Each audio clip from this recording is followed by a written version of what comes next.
Hi and welcome back to my channel. I'm Tony O'Brien and today I'm going to go through my sketching process of this family portrait I did of my best friend and her little boy.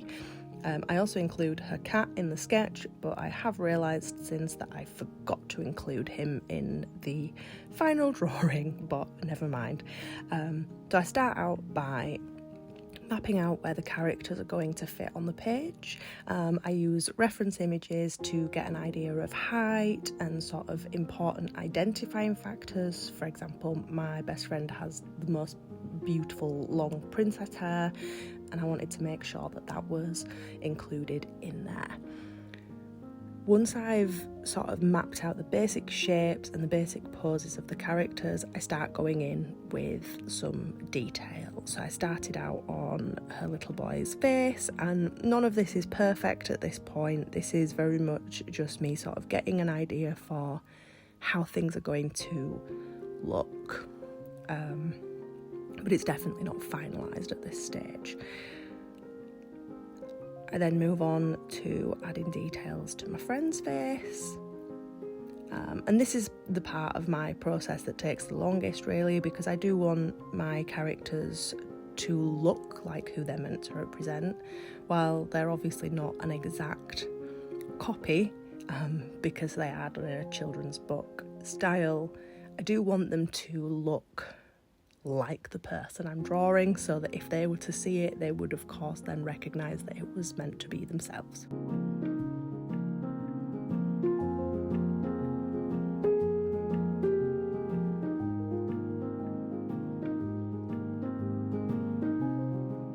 So here I am trying to sort of map out my friend's hair, and this is kind of one of the trickier parts for me. I want to make sure it sort of falls right, it looks somewhat natural, as in how hair would fall with gravity and things like that, but I also want to make sure that it really reflects the person who I am drawing.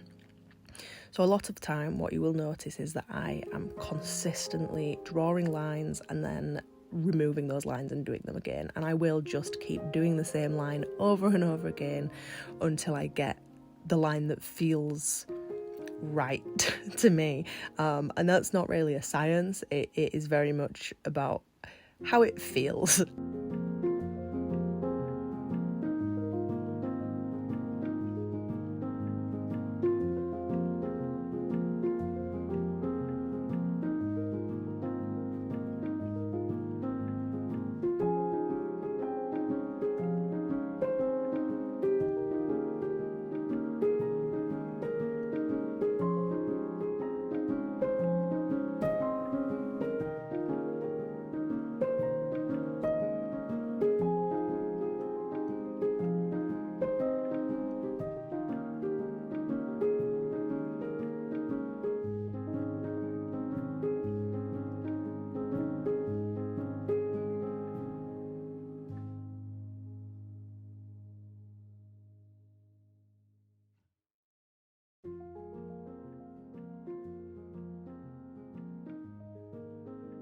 Here I'm drawing her cat, as you can see, but like I mentioned in the beginning, unfortunately I did forget to put Theo in the final drawing. Sorry, Theo. And now, once I have this sketch down, I then make a new layer and I lower the opacity on the original layer, and I go in again with a more sort of fine line type brush, and I just go over all the shapes. This is kind of the, what I would call, quote unquote, final drawing, but in reality, once I start adding colour to my drawings, it won't be exactly like this. This is kind of a guide, and once the colour starts being added, that's when I start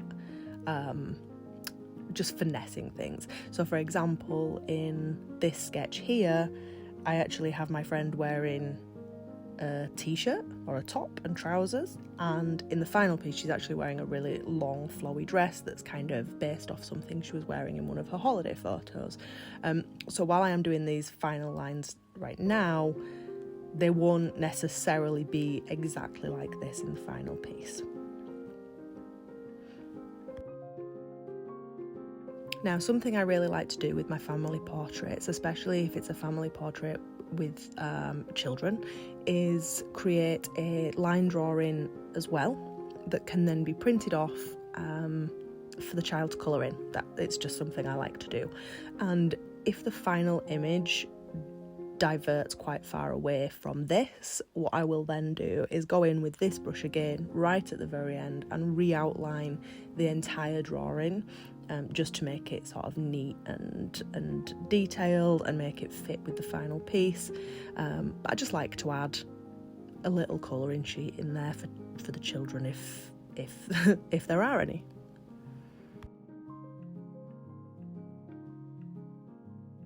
So I'm now just going to finish sort of tracing over that base layer and creating my final outline before I start colouring. So I'm just going to let the music play and enjoy.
So I think this is where I am going to leave the line drawing ready to start adding colour in the next video.